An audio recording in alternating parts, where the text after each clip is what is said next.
De retour dans l'Africaine Zone, notre plateau est toujours au complet. Avec nous, notre invité, président d'IPOD, Mohamed Ly, et notre éditorialiste, Jemal Taleb. Et tout de suite, c'est le dossier du jour.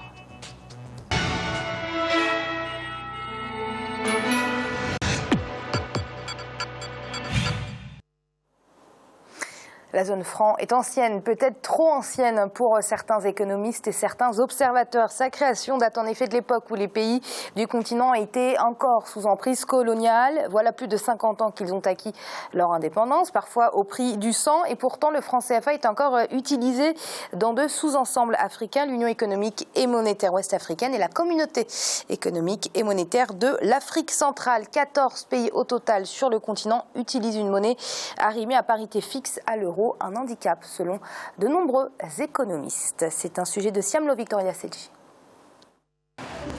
Le franc CFA a officiellement vu le jour le 26 décembre 1945. Ce jour, la France ratifiait les accords de Bretton Woods et procédait à sa première déclaration de parité au Fonds monétaire international.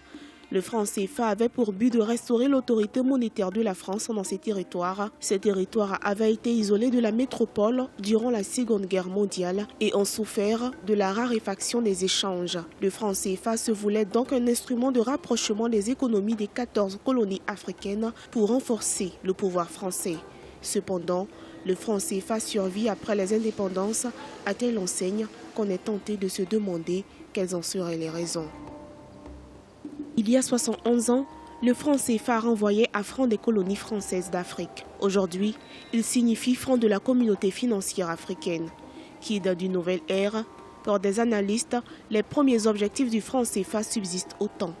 Car si le contexte n'est plus le même depuis les années 1960, date d'indépendance des États, la monnaie reste toujours gérée en Europe et non en Afrique. C'est à Francfort, précisément au sein de la Banque centrale européenne. Le franc CFA renie alors 8 pays de l'Afrique de l'Ouest et 6 autres de l'Afrique centrale dans une zone franc qui s'étend jusqu'aux Comores. Depuis, 14 États voient alors leurs réserves de change stockées au trésor français. Et c'est un des symboles de la domination par la France sur les anciennes colonies, et domination qui se perpétue après plus de 50 ans d'indépendance formelle. Après les indépendances, je crois que le souci premier de la France, c'était quand même de préserver ces économies africaines extrêmement fragiles. Et c'est pour cela, comme pour continuer cette protection qui ne dit pas son nom. La Banque centrale française établit les procédures de gestion du franc CFA au sein de la zone franc et fixe les règles du jeu monétaire. La plupart des États, en dépit de leur indépendance proclamée, restent dans un ensemble monétaire homogène dont le cadre institutionnel a été réformé conformément au traité de Maastricht. Un système de change commun est alors restructuré sous le monopole du Trésor français, tandis que les devises ont des parités fixes avec l'euro. Si on regarde les mécanismes de fonctionnement de la zone franc, on se rend compte que rien dans ces mécanismes ne profite aux Africains. Je vous donne juste deux exemples. Le premier, c'est la nécessité de déposer la moitié de nos réserves de change au niveau du Trésor français, où se trouvent soi-disant des comptes d'opération. Le deuxième mécanisme, c'est la liberté de transfert à l'intérieur de la zone, principalement entre nos pays et la France. Dans tous les pays membres de la zone CEMAC et l'UEMOA, le franc CFA circule sous deux monnaies avec des billets différents, mais la valeur reste fixe. Pour un franc CFA, 2 centimes français sont encaissés. Un franc français vaut alors 50 francs sur tout l'espace de 1945 à 1993. En Afrique de l'Ouest et centrale, les citoyens vivent difficilement la disparité de change. Certains y voient un obstacle à l'intégration africaine. Nous ne contrôlons absolument rien. Et d'ailleurs, 50 ans d'indépendance ont prouvé que cette monnaie n'a pas servi à accompagner le développement des pays africains qui sont membres de cette zone. Parce que si on prend les 15 pays membres, les 11 sont classés parmi les pays les plus pauvres. Alors que pour des experts africains, l'instrument monétaire devrait être utilisé pour réussir le développement, le franc CFA devient un défi important à relever dans cette quête de croissance économique. Même si d'un côté le franc CFA jouit d'une libre convertibilité avec toutes les autres monnaies, malheureusement, les États ne maîtrisent pas la parité euro-franc CFA. Risque de contraction économique et recul des réserves, ils sont toujours sous la menace d'une dévaluation aux conséquences désastreuses. En 1993, la libre convertibilité est abolie, la valeur du franc CFA divisée en deux. 100 francs CFA équivalent à 1 franc français au lieu de 50. En 2002, le franc français devient l'euro pour se fixer à 655 francs CFA. La France continue de siéger. Nous n'avons pas les mains libres pour disposer de notre monnaie et pour l'utiliser comme argument de politique économique. Ce que les autres font que nous ne pouvons pas. Le 11 janvier 1994, la France prend le risque de dévaluer le franc CFA pour lui donner un taux de change fluctuant. Il s'ensuit une baisse immédiate du pouvoir d'achat des Africains. Les structures économiques des États sont déstructurées, avec des implications sociales fortes. Les programmes d'ajustement structurel dictés par les organismes bancaires internationaux n'ont pas résolu l'équation de la crise sur le continent. Les États craignent de plus en plus une autre dévaluation. Si aujourd'hui, avec notre pouvoir d'achat extrêmement faible, on nous dévalue encore, cela voudra simplement dire l'arrêt de mort, signer l'arrêt de mort quand même de ces économies. La politique monétaire reste un puissant moyen pour une bonne relance économique. Face à l'effet franc CFA, plusieurs experts dénoncent l'ingérence de la France. L'euro, rattaché au franc CFA, est extrêmement fort. Ces derniers pointent du doigt l'emprise du trésor français, soutenu par le manque de courage et de volonté politique des États africains. Le projet de création d'une autre monnaie de plus en plus évoqué est avorté selon des analystes. Il est toujours fragilisé par la faiblesse des institutions étatiques. La France est le seul État au monde qui gère encore la monnaie de ses ex-colonies plus de 50 ans après leur indépendance. Mieux se lit, on peut appeler ça un non-sens. Comment on l'explique ? Autour du sujet du franc CFA, il y a beaucoup de non-sens. Il y a même des non-sens économiques que j'entends d'économistes de renommée. Faire une corrélation aujourd'hui entre le franc CFA et le fait que la France a une relation avec ses anciennes colonies, pour moi, c'est parti pour fausser le débat. C'est un partenariat monétaire. Et cette monnaie-là, elle nous a servi. Un partenariat monétaire qui s'explique par un passif colonial, non ? Oui. Comme beaucoup de choses ne s'expliquent pas sur un passif colonial, que ce soit sur le continent. Mais il faut dire des vérités qui ne peuvent pas s'enlever. Ce n'est pas une monnaie qui fait une économie, c'est une économie forte qui fait une monnaie. Si les Africains ne s'attaquent pas à la construction de grandes et de vraies économies et qu'elles veillent s'occuper d'abord que du franc et de la monnaie sous prétexte que c'est un juste signal, ils sont en train de faire quelque chose pour de mauvaises raisons. Mais je vais dire très clairement, sortir du franc CFA, assumer notre monnaie de façon consensuelle dans le sous-ensemble, c'est ma position. Comment y aller? C'est un débat riche. On en parlera après, j'espère. Lorsque la France a accordé l'indépendance à ses colonies africaines, au début des années 60, elle leur a imposé la reconduction du système de la zone franc. J'ai mal, pourquoi nos États, qui étaient alors indépendants, autonomes, ont-ils accepté ? C'est pourquoi il n'y a pas de partenariat. Et donc parler de partenariat n'a juste aucun sens dès lors que votre partenaire vous impose. Dès lors que le partenaire était en position d'imposer et vous étiez juste en position d'accepter, ce n'est même pas le cas, de subir. Non. Il y a une monnaie, il n'y a pas de monnaie africaine. Qu'il y en ait une, c'est une bonne chose, pas celle-là. Mais les Africains ne sont pas capables non plus de créer une compagnie aérienne commune. Ils ne sont pas capables de créer un réseau d'électricité commun. Ils ne sont pas capables de créer des cliniques communes. Donc le problème africain est un problème qui dépasse le franc CFA, vous avez raison. Mais enfin, nous sommes obligés de le poser. Et pardon, ce que vous dites, sur lequel je ne suis pour le coup pas d'accord. Il n'y a pas d'économie sérieuse s'il n'y a pas une monnaie maîtrisée. Il y a, de mon point de vue, deux choses. Le premier, c'est sur le plan économique.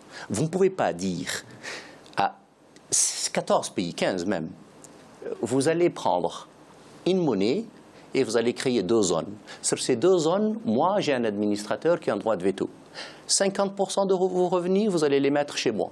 Quand on va la dévoluer, c'est moi qui vous la regarde. Votre représentation au FMI, à la Banque mondiale, quand vous allez négocier des accords structurels, c'est moi qui le fais. Et puis, pardon, vous n'avez aucune emprise sur l'inflation. Vous n'avez aucune emprise sur le taux de change. Et quand votre monnaie était un peu plus forte, je l'ai dévaluée. Et quand elle était convertible, elle ne l'est plus.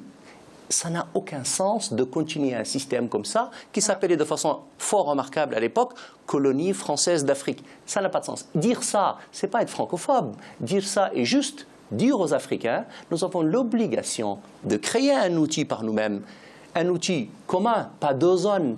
Parce qu'encore une fois, prenons des risques, mais pas trop. C'est mal si le franc CFA n'a aucune valeur ajoutée pour le continent africain. Pourquoi, alors que le franc CFA est-il si contesté par tous les économistes et par tous les observateurs, ils sont deux avec moi ce soir, pourquoi les dirigeants des pays africains, eux, ne contestent-ils pas ce franc CFA? Pour des raisons politiques, pour des raisons de soumission, pour des raisons de peur. Parce qu'ils pensent, un, ils n'ont pas envie de prendre de risques. Deux, ils n'ont pas envie de se mettre la France à dos. Dites-vous bien que les dépôts, ce qu'on appelle les comptes d'opération, ce 72 milliards d'euros déposés sur les comptes du Trésor public français tout le temps.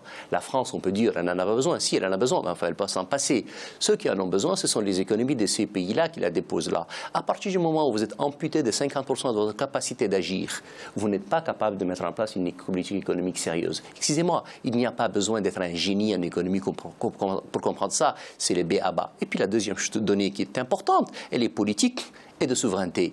Quand vous n'avez pas le droit de battre monnaie, quand vous n'avez pas le droit de dévaluer votre monnaie, quand vous n'avez pas le droit de créer votre monnaie, quand vous n'avez pas le droit de négocier une politique économique sérieuse, et puis pardon, de laisser filer un peu l'inflation parce que vous avez besoin de maîtriser les dépenses. Quand vous n'êtes pas capable de faire ça, on ne peut pas vous appeler un État sérieux. Excusez-moi, poser le plan du franc CFA, ce n'est ni mettre la France dehors, ni être francophobe, ni détester la France. Non, c'est juste avoir une politique économique intelligente pour ces pays-là. Pardon, l'idée d'avoir le vestige de la colonisation aujourd'hui encore est un non-sens politique et économique. Monsieur Ly, la zone franc compte deux sous-ensembles en Afrique, on l'a dit, l'UMOA et la CEMAC. Ces espaces sous-régionaux sont malheureusement les moins dynamiques du continent africain. Peut-on y voir un rapport avec leur politique monétaire ? L'Afrique de l'Ouest, c'est un des sous-ensembles les plus dynamiques. On a 7% de croissance, donc c'est un contre-argument en réalité. Il y a des choses que M. Djemal a dites qui sont absolument vraies. Et alors sur l'Afrique centrale. Et sur l'Afrique centrale, moi, ça pose vraiment un problème. Moi, qu'on me parle de la non-convertibilité des deux francs entre eux, oui, mais je trouve ça scandaleux. La convertibilité tout court. Et, oui, ou la convertibilité tout court. Mais en tout cas, pour la même monnaie sur les deux espaces. Mais le franc CFA nous a servi à beaucoup de choses et aujourd'hui, les gens s'assoient là-dessus sans être sûrs. Donc, il faut avoir confiance à nos banques. Il a servi à quoi ce franc CFA ? Il a servi à stabilité dans ce tout-ensemble ouest-africain que je connais très bien. Stabilité monétaire, économique, politique, vous parlez politique. de politique. Et quand la Côte d'Ivoire a eu sa crise, vous pensez que c'est dans n'importe quel État que la Côte d'Ivoire et nous, cette zone CFA ouest-africaine, aurait vécu tranquillement tous ces bouleversements. La crise ivoirienne n'a strictement aucun rapport avec le franc CFA, en tout cas dans son originalité. En revanche, l'idée d'affaiblir le président Gbagbo à l'époque a un rapport, il n'y a aucun doute là-dessus. Moi, je suis mauritanien. Pardon, moi je suis mauritanien. Mon pays est sorti du franc CFA depuis 1973. On a une monnaie qui va aujourd'hui le double du franc CFA et on a des réserves en devises plus importantes. Et on n'a pas la croissance la plus faible de la région. Ça veut dire que l'idée de penser que la protection de la stabilité de la monnaie a un sens est absolument illogique. Alors, Monsieur Ly, les pays de la zone franc peut-il se développer sans souveraineté monétaire ? La souveraineté monétaire, c'est quelque chose qui est demandé à tous les pays et nous y allons. Le problème qui se pose aujourd'hui, c'est que pour de mauvaises raisons, nous sommes en train de demander cette souveraineté. Les mauvaises raisons, c'est des raisons... je ne vous traite pas de francophobes, mais qui sont francophobes, ce sont des raisons qui ne sont pas basées sur la théorie. Non, mais parce qu'on a parlé de... Ne pas aimer la France-Afrique, oui, ça ne veut pas dire ne pas aimer la France. Non, mais c'est vrai. Oui. Non, mais bien sûr, je vois que je suis en minorité sur le plateau, mais c'est pas grave. Non, mais ce qu'on ne dit pas, c'est les réserves de change déposées au Trésor français ont une contrepartie. Et cette contrepartie en monnaie... Cette contrepartie en monnaie a été déjà mise en circulation dans ces pays-là. Et demander la réintroduction de cette même contrepartie en monnaie, c'est ça en sens économique. Êtes-vous pour la fin du franc CFA ? Vous voulez qu'on sorte de cette à des conditions.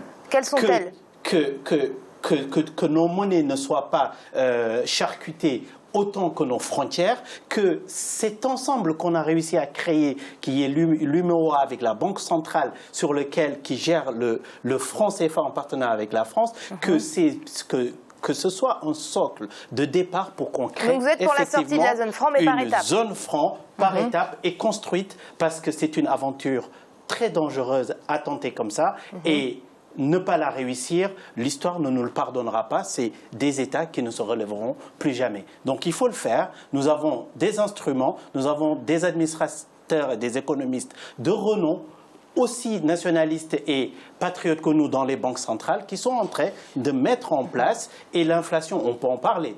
Je vous laisse la parole pour que vous gérez. Mais il y a l'inflation, c'est 2% d'inflation qui sont en train que nous assure la convertibilité et la stabilité dans cette zone-là, nous ne pouvons pas la passer à perte et profit. Alors, Gemal, j'aimerais vous entendre sur cet aspect-là. Êtes-vous pour une sortie directe de la zone franc ou pour une sortie par étapes? Non, je n'ai pas d'avis tranché là-dessus. Que les 14-15 pays de la zone franc continuent d'avoir une monnaie, pas forcément d'ailleurs unique, qu'elle peut être commune sans qu'elle ne soit unique, et qu'elle soit évidemment affiliée sur un panier de monnaie, et que l'utilisation dans un ensemble, dans un ensemble donné qu'elle soit, ça a un sens pour moi absolument. Mais pas celui-là. Celui-là n'est pas une monnaie unique, ça n'a rien à voir. Et ce n'est pas encore une fois être francophobe que de le dire. Je suis probablement sur ce plateau le plus francophile et le plus impénitent.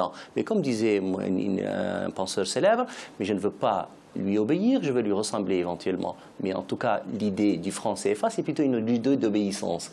Et donc, vous ne pouvez pas dire que les 72 milliards pour lesquels vous donnez une contrepartie, en monnaie de singe qui n'a pas tellement de valeur et qui handicape les États d'une capacité importante de production et de développement. Le franc CFA, il n'est plus convertible. Il ne circule pas d'une zone à une autre et vous n'avez pas l'emprise là-dessus pour créer de l'inflation et créer de la valeur ajoutée. Donc c'est bien gentil que vous donniez une contrepartie, mais une contrepartie qui n'a aucune valeur. Et donc, moi, ce que je veux, et au-delà d'ailleurs de la pertinence économique, et tout le monde est d'accord, et c'est même pas que je le dis, Martial Bizelinga et Kapkupko ont écrit un livre absolument remarquable là-dessus, et il faut le lire. L'idée, encore une fois, c'est que ce qui handicape, ce qui tue, ce qui a tué un pays comme la Grèce, c'est qu'il a une monnaie qui est arrimée, qui n'est pas arrimée, qui est l'euro, mais qui est surévalué pour ce qu'il est, et ils ne sont pas capables de développer ni leur inflation, de maîtriser ni l'inflation, ni leur politique de taux d'intérêt. Et donc la situation est absolument la même dans les petits pays comme les nôtres. Et donc les pays comme les nôtres n'ont pas de choix de quoi que ce soit. Et puis au-delà de ça, il est quand même normal qu'un État souverain soit capable au sein d'une banque centrale de décider... La monnaie n'est pas un attribut de souveraineté nationale. C'est l'attribut de souveraineté par excellence. Finissez rapidement et on laissera... Mais c'est l'attribut de souveraineté par excellence. Aucun État ne peut être souverain ni indépendant quand il n'est pas... Mais vous savez, quand Saint-Louis a doté la France du devoir de battre monnaie, il lui a donné la souveraineté par excellence. Et donc, la souveraineté de battre monnaie est l'emblème par excellence de la souveraineté. Monsieur Ly, très vite, on n'a vraiment plus beaucoup de temps. Je vous laisserai répondre à Ce que j'entends sur les pourfendeurs du franc, c'est... Non, sur la souveraineté nationale, la souveraineté monétaire. Pour moi, la monnaie n'est pas un argument de souveraineté nationale. Il y a le Zimbabwe actuellement. On ne peut pas reprocher à Robert Mugabe de ne pas être nationaliste. Et franchement, il a fait ses preuves. Il est sur le yuan. Parce que le Zimbabwe a frôlé des situations catastrophiques. C'est une bonne ou une mauvaise politique économique. Vous ne mélangez pas. L'exemple de la Grèce est un contre-exemple. Je suis d'accord que nous devrions avoir nos monnaies et pouvoir les utiliser comme argument économique, pouvoir les évaluer et les dévaluer selon les contraintes de nos économies. Je rappelle, nous sommes des ensembles de pays qui n'ont pas la même économie. Prenons le cas de l'euro. La politique de l'euro fort de l'Allemagne n'arrange pas tous les États européens. Donc dire cela ne règle pas le problème des pays africains. Les grands pays, elle n'arrange pas les petits. C'est évident. Le problème, c'est qu'on n'est pas sur ce schéma-là, et j'en aurais fini. On n'est pas sur ce schéma-là. On est sur un schéma qui est un partenariat qui n'avait pas un, et d'un État qui, lui, a continué à prolonger... On est passé de 100% de réserve de change à 73 à 65%. Non, on est sur la prolongation d'un système colonial. Ça n'a rien à voir. Bien sûr. C'est l'heure de marquer une courte pause. On se retrouve dans quelques secondes pour la suite de l'Africa News. On met tout de suite.